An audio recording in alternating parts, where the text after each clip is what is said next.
Bonjour à tous, bienvenue dans ce débat sur l'euthanasie, menace ou réalité en Europe. Alors l'euthanasie était en France une promesse du candidat François Hollande en 2012, promesse pour le moment non tenue. On ne sait pas si c'est dû à la pusillanimité du président de la République ou au combat actif des défenseurs de la vie. Mais si on jette un œil un peu à la législation en Europe, on s'aperçoit que la France est assez isolée, en retard diront les progressistes, puisque on s'aperçoit que dans plusieurs pays, l'euthanasie est légalisée, notamment donc en Luxembourg. En Belgique, elle est autorisée et elle a été étendue aux mineurs depuis mars 2014. Aux Pays-Bas, elle est autorisée et depuis 2001 étendue aux mineurs de plus de 12 ans. Et en juin 2015, une association de pédiatres s'est publiquement prononcée pour l'extension de ce droit à la mort aux enfants de moins de 12 ans. Donc en Suisse, le suicide assisté est autorisé. Donc on voit que cette législation européenne est en train d'aller vers une autorisation de plus en plus libérale de l'euthanasie. Et donc la question qu'on va se poser avec les intervenants, c'est face à ces évolutions un peu inquiétantes, est-ce que les pays qui n'ont pas encore autorisé l'euthanasie peuvent résister ? Est-ce qu'on peut craindre que le droit à l'euthanasie finalement soit imposé par le haut, par les institutions de l'Union européenne, comme l'a été partiellement la GPA ? Et comment résister et surtout quelles sont les alternatives à l'euthanasie et notamment le développement des soins palliatifs ? Donc c'est toutes ces questions dont on va débattre avec les invités. Mais d'abord, je vous propose de regarder un petit film qui explique un peu et qui revient sur l'affaire Vincent Lambert qui a secoué la France depuis 2012, date à laquelle ce jeune homme est devenu, a eu un accident de voiture et est devenu dans un état post-relationnel. Et son cas divise la France. Certains voudraient abréger sa vie, d'autres, comme l'avocat Jérôme Triomphe à ma droite, veulent le maintenir en vie.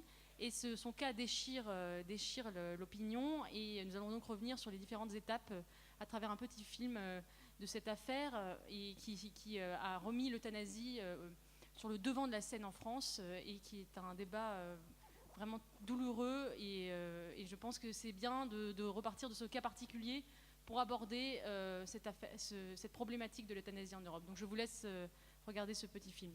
À ma droite, Jérôme Triomphe, qui est donc l'avocat des parents de Vincent Lambert et qui est très impliqué dans les combats pour la vie. Il a notamment défendu plusieurs militants de la Manif pour tous et aujourd'hui il défend depuis mai 2013 Vincent Lambert et son droit d'être maintenu en vie.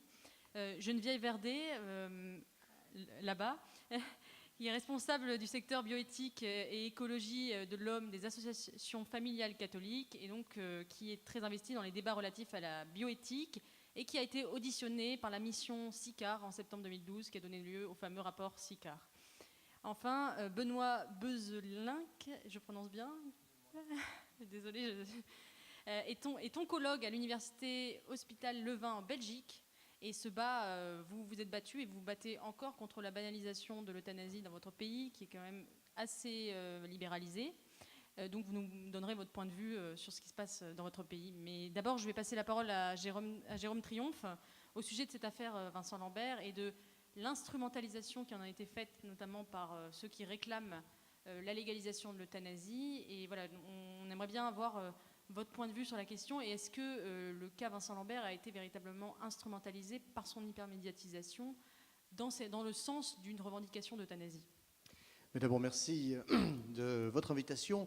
Le film dit déjà beaucoup de choses, je le découvre avec vous, mais je crois qu'on ne peut pas parler de l'affaire de Vincent Lambert sans revenir à l'histoire de la législation et de l'histoire de ces affaires. En fait, il faut comprendre que l'affaire de Vincent Lambert de 2013 commence avec l'affaire Vincent Humbert de 2003.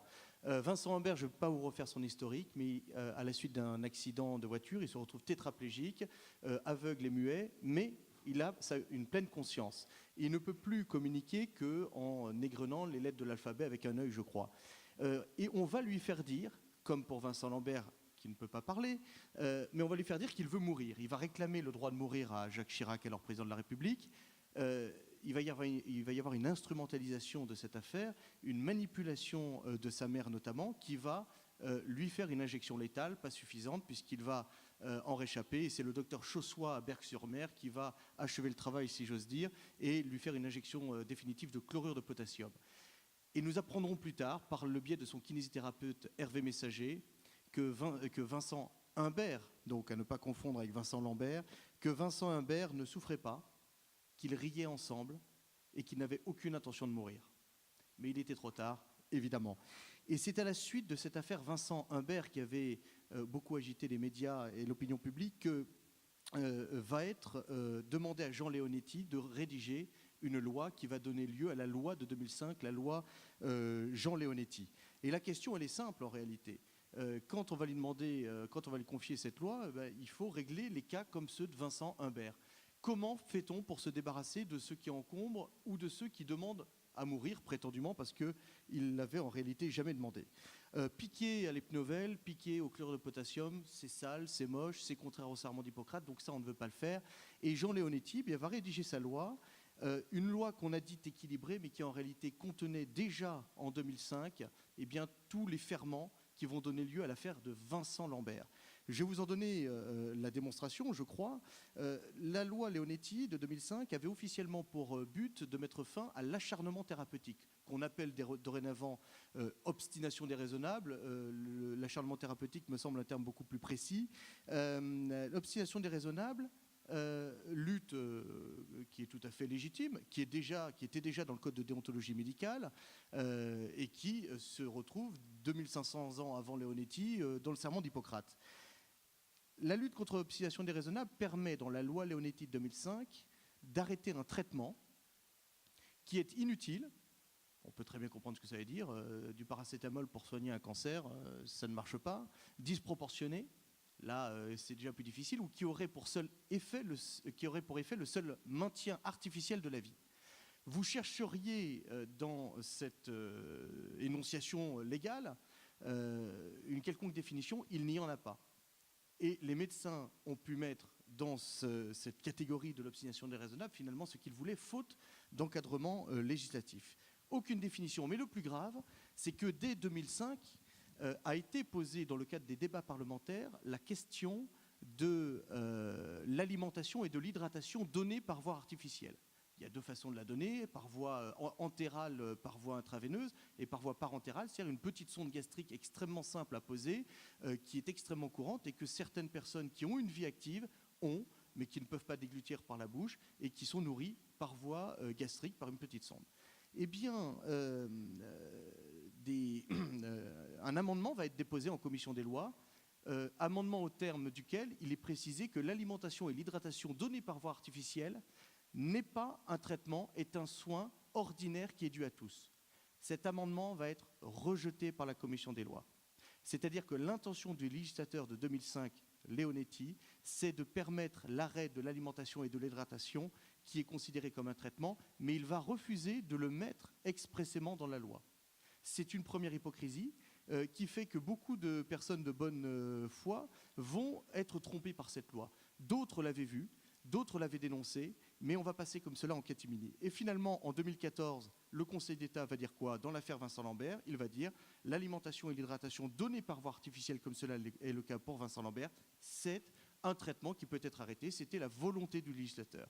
Et dans la nouvelle loi Leonetti-Claes de 2016, dont nous parlera Madame Verdet, c'est écrit désormais expressément dans la loi. Il n'y a plus besoin de le cacher puisque maintenant c'est officiel. Voilà la réalité de la loi Leonetti qui part de l'affaire Vincent Humbert pour arriver à l'affaire Vincent Lambert. Je ne vais pas détailler, mais la première application de la loi Leonetti, c'est l'affaire Hervé Pierrat. Hervé Pierrat qui se retrouve dans une situation beaucoup plus grave d'ailleurs que Vincent Lambert à la suite d'une tentative de suicide. La loi Leonetti passe et les parents qui sont épuisés, on peut le comprendre au demeurant, c'est des questions humaines tragiques, vont demander à lui appliquer la loi Leonetti avec le concours du professeur Aubry, chef des services des soins palliatifs de Besançon. Et le professeur Aubry va dire la loi Leonetti permet d'arrêter l'alimentation et l'hydratation d'une personne. Sauf qu'il va arrêter l'alimentation. L'équipe médicale, d'ailleurs, c'est à Saumur que ça se passe, va s'y opposer, mais finalement, ils vont être obligés d'y céder. Ils vont arrêter l'alimentation d'Hervé Pierrat, qui va mourir en 6 jours d'agonie épouvantable traversé d'atroces convulsions pendant 6 jours sans discontinuer. Voilà la situation, l'état du droit au moment où arrive l'affaire de Vincent Lambert. On ne veut pas piquer, c'est contraire au serment d'Hippocrate, on le fait dans les hôpitaux, mais c'est illégal. Mais légalement, eh bien, on arrête l'alimentation. Dans quel but? Dans le but de provoquer la mort, et on va habiller ça sous des oripeaux juridiques et en réalité sous de véritables arguties, même des sophismes juridiques. Alors, la situation de Vincent, je ne vous en parle pas, vous avez vu de quoi il retourne dans cette vidéo, mais on part du postulat que sa vie ne vaut pas la peine d'être vécue. C'est un jugement sur la valeur de sa vie. Je note d'ailleurs que vous avez vu qu'à un moment, en juin 2015, il a été décidé de publier la vidéo de Vincent tel qu'il était réellement, parce que dans les médias, on nous faisait croire. Quand je commence à être trop long, vous commencez à me le dire. Hein. Je vous vois frétiller. Une minute encore. Une minute. Bon, ben, j'en prendrai 2, mais... C'est pour ça que j'ai dit oui. On va publier cette vidéo parce que l'ensemble des médias et de l'opinion publique est persuadé, ou font croire, en tout cas les médias, que Vincent serait un légume, terme épouvantable, qui serait branché à des machines qui le maintiendraient artificiellement en vie. Et la vidéo que vous avez vue de Vincent a montré, il y en a une qui est plus spectaculaire encore, où on voit un échange de regards avec son frère d'une émotion et d'une intensité rare, a montré que, en fait, Vincent n'était pas dans cette situation. C'est ce que disait tout à l'heure Grégoire Pupin à la tribune, c'est que la force des images est essentielle parce que, eh bien, il faut parfois s'adresser il faut montrer la réalité telle qu'elle est. C'est interdit pour l'avortement, c'est interdit pour Vincent Lambert, mais c'est évidemment plus qu'autorisé pour le petit Elan, dont la mort tragique avait été largement exploitée par les médias. Et là, il n'y avait pas de floutage. Alors, les 4 étapes, et je décris peut-être simplement ces 4 étapes de l'affaire de Vincent Lambert pour vous montrer le ressort qui a présidé à toute cette affaire. La première, c'est qu'il faut poser un jugement sur le sens de la vie de Vincent Lambert. Le docteur Carigère, qui est celui qui va prendre la décision et la mettre à exécution, Vincent va rester 31 jours sans manger. Et il en réchappera. Va dire, on vit pour être en relation. On vit pour être en relation. Alors à partir de là, eh bien, la question se pose, qu'est-ce qu'on fait de toutes les personnes frappées de la maladie d'Alzheimer, qui ne sont plus en relation avec personne? Que fait-on des déments? Eh bien, c'est évidemment ces personnes hors d'état d'exprimer leur volonté qui sont aujourd'hui malheureusement sur la sellette. La deuxième étape du raisonnement, c'est le Conseil d'État qui va la donner.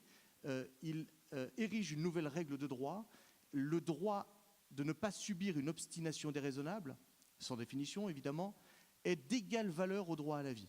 Ce qui est une absurdité sans nom, puisque évidemment le droit à la vie préside au tout. On ne peut pas prétendre au droit à ne pas subir une obstination déraisonnable si d'abord on n'est pas en vie. La troisième étape du raisonnement, c'est le principe de l'autonomie de la volonté qui préside à toutes ces décisions et qui a présidé à la décision de la Cour européenne des droits de l'homme et du Conseil d'État. On ne peut évidemment pas tuer Vincent comme ça, il faut prétendre que c'est ce qu'il aurait voulu. À partir de là, Leonetti Claes, quand ils vont élaborer leur nouvelle loi, qui ne change rien d'ailleurs fondamentalement aux personnes comme Vincent, vont établir un postulat mortifère épouvantable. Ces personnes, ils sont 1700 en France, comme Vincent, on présume qu'elles ne voudraient pas vivre dans cet état. Je pourrais vous parler de personnes qui en sont sorties de cet état. Je vous dis les noms, vous taperez dans Google, vous verrez leurs histoires, c'est extraordinaire. Romouben, qui était post-relationnel, qui reparle maintenant. Terry Wallis, diagnostiqué 23 ans en état végétatif, qu'il faudrait appeler état d'éveil sans conscience. Eh bien aujourd'hui, ils reparlent, ils recommuniquent, parce qu'ils avaient été mal diagnostiqués ou parce que leur situation a évolué. Et la quatrième étape du raisonnement, sur la troisième étape, le Conseil d'État dit une chose épouvantable également. Il prend le témoignage de l'épouse qui dit « il m'a dit qu'il ne voudrait pas mourir ». Plus de précautions, plus rien. Il suffit de dire la main sur le cœur que l'oncle Marcel, richissime oncle d'Amérique, dont vous êtes l'héritier, voulait mourir. Il mourra et vous gagnerez des années sur l'héritage. Et le dernier point, c'est évidemment le sophisme ultime. Pour pouvoir mettre fin à la vie de Vincent Lambert ou de ces personnes-là, eh bien, il faut bien la provoquer. Comment la provoque-t-on? Ils n'ont pas de respirateur artificiel, ils n'ont pas de traitement, ils ne sont pas malades, ils ne sont pas en fin de vie. Ils n'ont juste besoin que d'une chose, c'est de manger et de boire, qu'on leur donne de l'hydratation, qu'on leur donne de l'alimentation. Et donc, on va qualifier la nutrition et l'hydratation donnée par voie artificielle de traitement médical, et on va aller chercher pour cela de pseudo-caution scientifique. Je pense au docteur Bernard Devalois, chef des services de soins palliatifs de Pontoise, c'est pour vous dire d'éviter ce service, qui va qualifier la nutrition et l'hydratation artificielle de technique de réanimation médicale. Voilà les étapes du sophisme. J'aurais tellement à vous dire sur cette affaire, mais voilà synthétiser l'affaire de Vincent. Merci beaucoup. Je vais passer la parole maintenant à Geneviève Verdet, qui va peut-être nous faire un point sur l'état de la législation et ses différentes évolutions. Est-ce qu'il y a à s'inquiéter, notamment par l'introduction de la sédation profonde dans la loi Claes-Leonetti, et est-ce qu'on peut s'inquiéter d'une influence des législations européennes sur la législation française? Voilà, un petit point sur la bioéthique sera intéressant. Alors, je ne sais pas s'il a fallu l'influence de l'Europe pour que la France statue à nouveau sur la fin de vie. Je pense que les Français suffisent à demander une évolution. Je voudrais juste apporter un petit point de précision, parce que dans une affaire douloureuse, je crois qu'il ne faut pas charger la bête plus qu'il ne faut. L'hydratation et l'alimentation de Vincent Lambert ont été arrêtés pendant les vacances du docteur Carigère. Je ne cherche pas à dédouaner le docteur Carigère, juste à rétablir les faits que nous a confirmé Madame Viviane Lambert, que nous avons rencontrée. Absolument. Hein, et il avait prévu de rencontrer les parents. Je ne sais pas, sa décision n'aurait peut-être pas changé, mais il a assumé sa décision, absolument. C'est ses deux consoeurs du service qui l'ont arrêté. Qui était assez, oui. Mais il avait pris la décision lui-même. Et il a couvert son équipe, tout à fait. Oui, donc la nouvelle loi Claes-Leonetti a utilisé toutes les failles de la loi Leonetti. Alors, je ne veux pas essayer de penser, j'essaie d'être bienveillante, je ne veux pas essayer de penser que tout était prévu dans la loi Leonetti, qu'on savait qu'on arriverait à ça, mais il y avait des failles. Il n'y avait pas de définition du traitement ni du soin. Et on n'a pas le législateur n'a pas retenu ce qui était inscrit dans l'exposé des motifs. Dans l'exposé des motifs, vous savez, quand on fait une loi, on dit pourquoi on l'a fait. Bon. Alors, dans l'exposé des motifs de cette loi, il y avait l'hydratation et la nutrition artificielle sont considérés par beaucoup de théologiens, de philosophes, de scientifiques comme un traitement. Et je crois que d'ailleurs le Conseil d'État est allé chercher dans l'exposé des motifs pour dire oui, le docteur Carigère et son équipe avaient raison d'interrompre cette alimentation. Alors maintenant, ça y est, c'est écrit dans le marbre, la nutrition et l'hydratation artificielle sont un traitement. Le Sénat avait essayé de soustraire l'hydratation à cette définition. Le Sénat avait dit c'est un soin. Mais non, ça n'a pas été retenu. Alors, il y a plusieurs choses, on pourra en parler pendant 1 heure, hein, mais les points essentiels, c'est donc la nutrition et l'alimentation artificielle considérée comme un traitement. Le fait aussi que la sédation devienne un droit. Ça n'a l'air de rien, mais un droit, ça veut dire devoir pour quelqu'un. Droit du patient, donc devoir du corps médical. Et puis un droit, c'est fait pour être appliqué. Dans quelles conditions peut-on l'appliquer ? Alors, dans une condition qui était déjà remplie quand un malade en fin de vie avait des souffrances intolérables que rien ne pouvait calmer, on faisait déjà une sédation profonde et continue jusqu'au décès. Mais en vraiment toute fin de vie, quelqu'un qui meurt d'un cancer du poumon, qui étouffe, voilà, on le fait. Hein. Mais le plus grave, c'est le second alinéa de l'article 3 qui ouvre la sédation profonde et continue jusqu'au décès, associée à l'arrêt de tout traitement. Alors, quand vous savez que la nutrition et l'alimentation sont maintenant considérées comme traitement, parce qu'il faut juste justifier d'une maladie grave et incurable, mais on peut avoir une maladie grave et incurable et ne pas être mourant. Et c'est d'arrêter le traitement qui vous met en fin de vie. Donc, vous l'appelez comme vous voulez, mais enfin, nous y voyons soit de l'euthanasie, soit du suicide assisté. Hein, je crois que... alors à l'Assemblée, les députés socialistes se disant quand même ça devrait être dans la loi, le droit, mais ça y est, hein, ça y est de façon déguisée. Alors le Sénat avait supprimé cet article-là, voyant bien qu'il y avait une grave dérive. Il a été rétabli, le Sénat a pu obtenir que l'on dise il faut que le patient souffre d'une souffrance insupportable. Alors pour là, on n'a pas retenu le thème réfractaire. Je ne sais pas qu'est-ce qui est plus grave, si c'est insupportable ou réfractaire. Enfin, pour celui qui décide d'arrêter sa vie, c'est insupportable. Mais dans la loi Leonetti, on parle à la fois de douleur physique et de souffrance morale.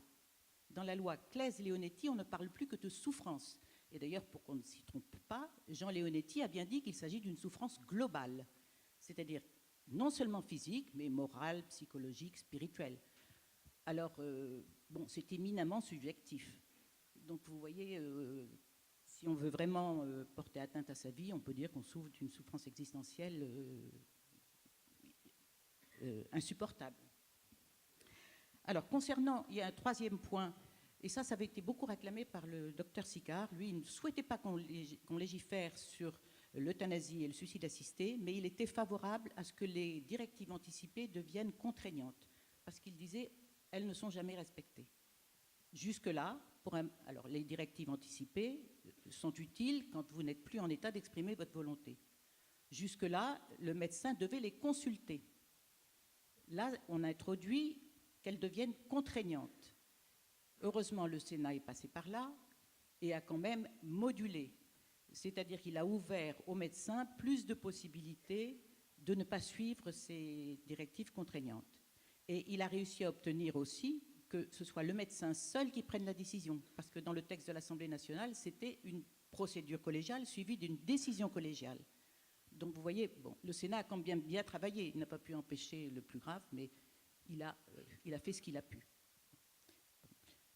Écoutez, je pourrais encore en parler un quart d'heure. Mais... Nous allons maintenant aller en Belgique avec monsieur Benoît Beusling. Dites-moi comment il faut prononcer votre nom.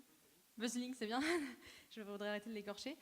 Donc vous êtes oncologue et peut-être vous pouvez nous dire si l'état de la législation en Belgique et nous rappeler un peu la situation et s'il existe en effet si vous constatez une véritable dérive de l'euthanasie en Belgique et si le processus qui a mis en place l'euthanasie en Belgique est un peu similaire à celui qu'on a pu observer en France avec l'affaire Lambert ou si c'est totalement différent. Merci beaucoup pour l'invitation. Et effectivement, je pense que ce serait utile de consacrer 10 minutes à la situation en Belgique. Pourquoi ? Parce que c'est un pays qui a une loi sur l'euthanasie depuis 14 ans. Et donc, de façon expérimentale, ce qu'on aime bien dans les sciences, on peut observer maintenant ce qui se passe dans un pays quand on légifère sur l'euthanasie. Et donc, je crois qu'il y a 3 pays donc, en Europe qui ont légiféré. Donc, c'est quand même utile, quand d'autres pays y pensent, de regarder un peu au-delà de la frontière. Donc ça, je pense que c'est mon apport le plus important ici. Je veux aussi d'emblée dire que je suis cancérologue. Donc je soigne des gens, contrairement au cas de M. Vincent Lambert, qui ont des malades qui ont une maladie évolutive et qui va mener à la fin de vie naturelle dans une échéance plus ou moins brève. Et donc ce contexte est évidemment tout à fait différent d'un contexte comme les personnes qui ont eu un traumatisme crânien ou qui sont post-irrélationnelles. Et cela a des conséquences aussi sur la sédation palliative, ça a des conséquences sur l'alimentation et l'hydratation artificielle. Alors regardons un peu au-delà de la frontière. L'euthanasie est dépénalisée depuis 14 ans et au total nous avons 12 000 personnes euthanasiées en Belgique depuis 2002. Et en 2013, dernière année des rapports, on a récolté 1800 euthanasies. Dans 73% des cas, il s'agissait de malades atteints de cancer. Donc, comme oncologue, je suis assez exposé au problème. Mais ensuite, il y avait des maladies neurodégénératives comme l'Alzheimer ou d'autres formes de démence et aussi beaucoup de polypathologies de l'âge avancé. Donc, des personnes souffrant d'ostéoporose, baisse de la vue, avec des troubles de la motilité, par exemple, ont pu bénéficier, si je peux dire, de l'euthanasie. Par année, il y a aussi 50 à 60 personnes qui sont euthanasiées pour des raisons de souffrance psychique, notamment dépression ou des formes d'autisme. Ça, ce sont les faits. Et en 2013, pour finir, 15% des malades euthanasiés n'étaient pas en phase terminale. Ils avaient encore des années de vie devant eux. Ils n'avaient pas de maladie évolutive vers la mort. Donc, quand vous voyez ces indications-là, vous voyez qu'on est très loin de ce qu'on nous avait promis en 2002, qu'il fallait absolument légiférer pour des cas exceptionnels où le médecin se trouve dos contre le mur parce que le malade est en train de souffrir, de souffrances atroces, réfractaire au traitement. Et donc, pour ces rares cas, il fallait légiférer. On est allé beaucoup plus loin, même si au départ, en 2002 déjà, certains promoteurs de la loi parlaient du désir d'autonomie et de l'autonomie de choisir sa propre mort. La loi nous permet aux médecins belges de faire des euthanasies dans ces différentes indications. même la polypathologie de l'âge avancé. Pourquoi? Parce que notre loi est extrêmement floue. Elle ne fait pas mention du mot terminal. Le mot terminal n'est pas dans la loi, donc on peut euthanasier des personnes qui ne sont pas en phase terminale. Elle parle de souffrance physique autant que psychique. Elle parle d'un traitement, d'une maladie qui doit être incurable avec un traitement réfractaire au traitement. Une seconde, on me fait signaler que l'espagnol, la traduction en espagnol est passée sur le canal 3. Voilà, juste, vous pouvez continuer, excusez-moi. Merci. Et par exemple, il y a aussi la question de l'avis. Donc, un médecin doit demander un deuxième avis à un autre médecin, et pour les cas de souffrance psychique, même un troisième avis. Mais la loi ne dit pas à qui il faut demander cet avis. Et donc, évidemment, si vous êtes favorable à l'euthanasie d'un de vos malades, ben vous allez consulter un médecin qui est plutôt favorable. Je peux vous dire qu'on ne me consulte jamais pour un deuxième avis pour une euthanasie. Mais la loi ne dit pas non plus que ce deuxième ou ce troisième avis doit être suivi. Donc il suffit d'avoir demandé un avis, même s'il est défavorable, vous pouvez quand même continuer parce que vous avez rempli les conditions de la loi. Donc c'est tellement absurde.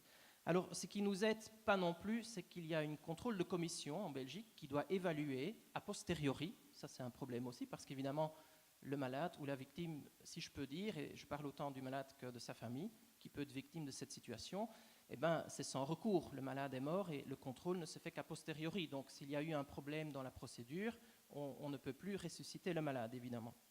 Mais le problème est plus grave que ça.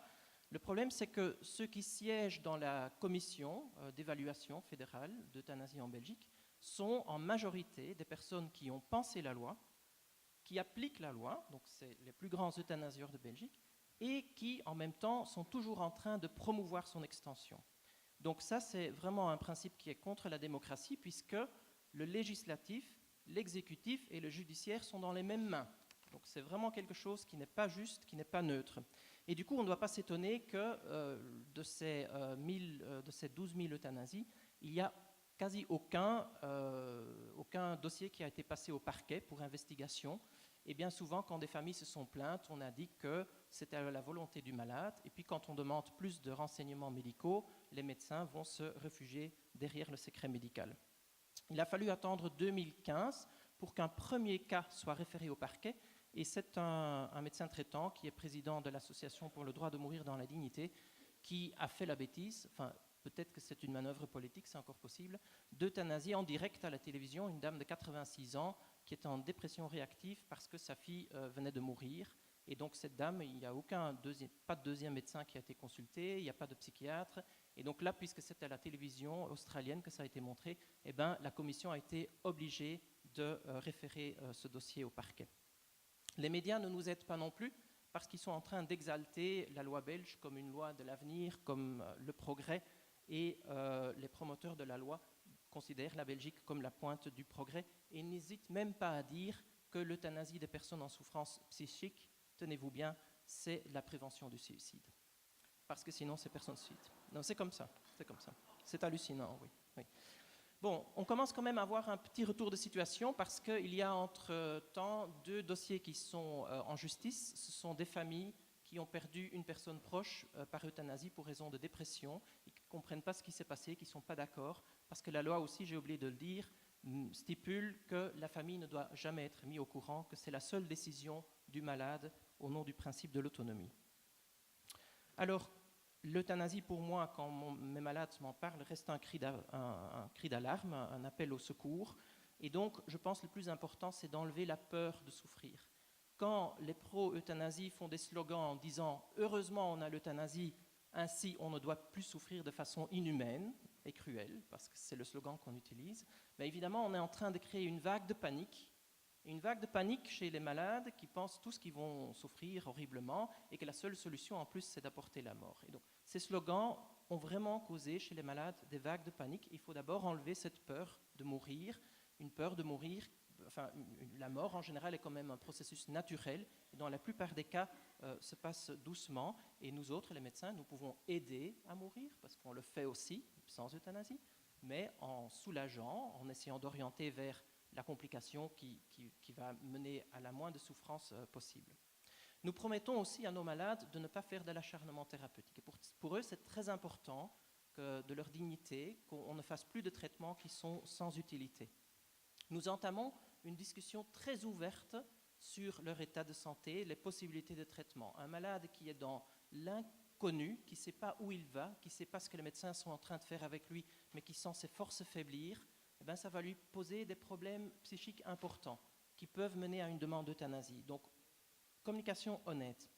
Et puis, nous aidons les malades aussi à trouver un sens à leur vie, malgré la souffrance. Et je ne dis pas un sens à la souffrance, parce que la souffrance est quelque chose de négatif qu'il faut éviter le plus possible. Et ceux qui trouvent un sens à la souffrance, il y en a certainement parmi nous dans la salle, mais c'est déjà pour des personnes, c'est pas pour les débutants, je dirais. Et donc, moi, je dis toujours, il faut trouver un sens à votre vie malgré la souffrance. Et j'ai bien des malades, la plupart, qui trouvent ce sens à leur vie et le goût à la vie malgré leur souffrance. Et puis, pour finir, il est important de dire à nos malades qu'on va les soulager aussi, qu'on va s'occuper de leur douleur, occuper de l'asphyxie, occuper de l'angoisse en fin de vie.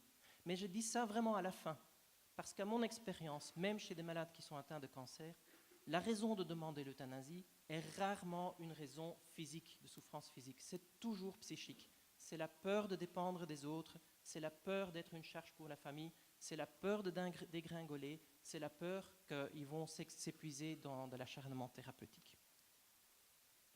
J'ai juste une question pour vous relancer. Il y a une partie des sénateurs en Belgique qui a proposé de revenir sur la loi. Est-ce que vous avez un espoir que, face à ces dérives, la Belgique revienne en arrière et refasse une législation beaucoup plus stricte sur l'euthanasie, ou est-ce que vous pensez que c'est fichu ? Non, c'est certainement pas fichu, parce que je pense que le bon sens va finir par prévaloir. Seulement, cela va prendre du temps. Et donc, pour l'instant, il y a en effet des sénateurs qui ont commencé à lancer, qui veulent changer la loi dans le bon sens, mais il y a aussi des propositions qui vont dans le mauvais sens pour l'instant. Et tel que je vois la composition du Parlement pour l'instant, et tel que je vois l'opinion publique, je pense qu'il vaut mieux ne pas trop prendre d'initiative pour l'instant, parce que ça va encore empirer. Je crains que la Belgique doit descendre un peu dans le puits, encore 10, 15 ans, avoir de plus en plus de soucis et d'exagération. Et à ce moment-là, on va se rendre compte avec évidence qu'on est sur une mauvaise piste. Donc, à la longue, oui, il va y avoir un changement, mais ça ne va pas être dans l'immédiat. Vous voulez réagir, Geneviève Verdet ? On m'entend ? Oui. Tout à l'heure, je vous ai répondu à propos de l'influence européenne. Elle aurait plutôt joué dans le sens de « ne faisons rien ». Dans les rapports, la mission Sicard dit bien « si on commence à ouvrir une porte, on continuera à l'ouvrir ». Donc, en fait, la loi n'a pas suivi les conclusions des différentes missions. Ça a fait peur, l'exemple de la Belgique.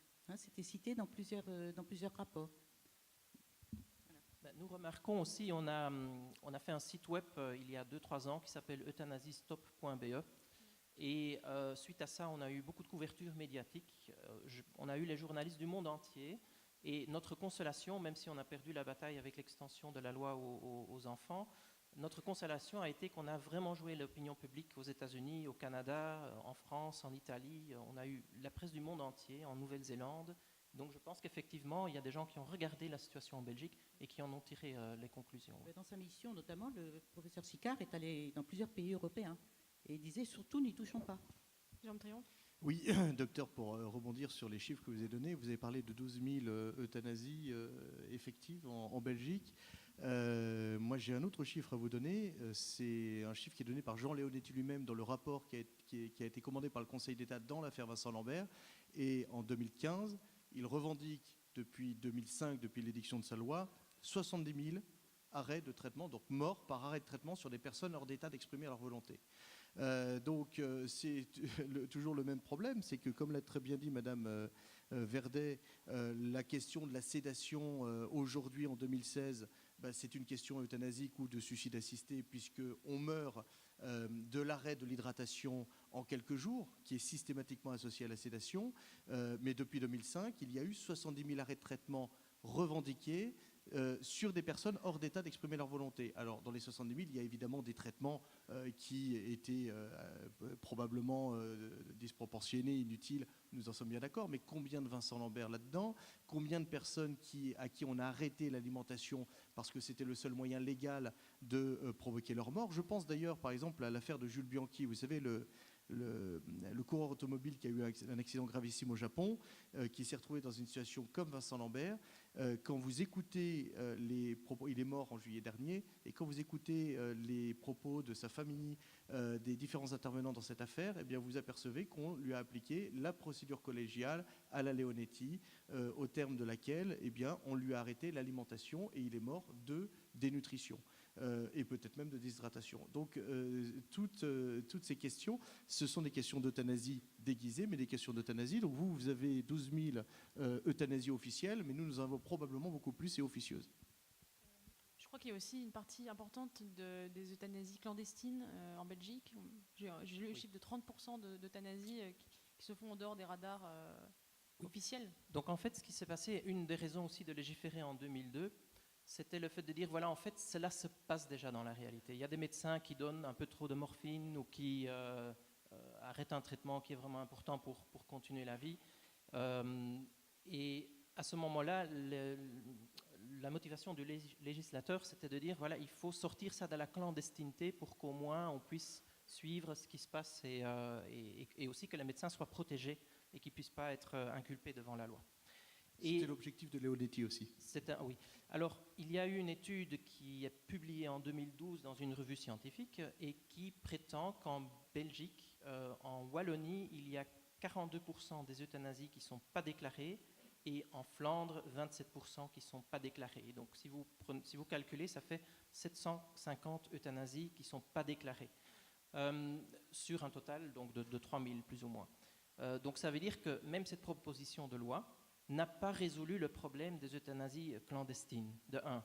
De 2, la commission de contrôle n'a même pas réagi à ça. Donc ça montre aussi qu'elle n'est pas très objective, mais donc à ce grave problème que 30% en moyenne des euthanasies ne sont pas déclarées, elle n'a fait aucun cas de cela. Geneviève Verdet, oui.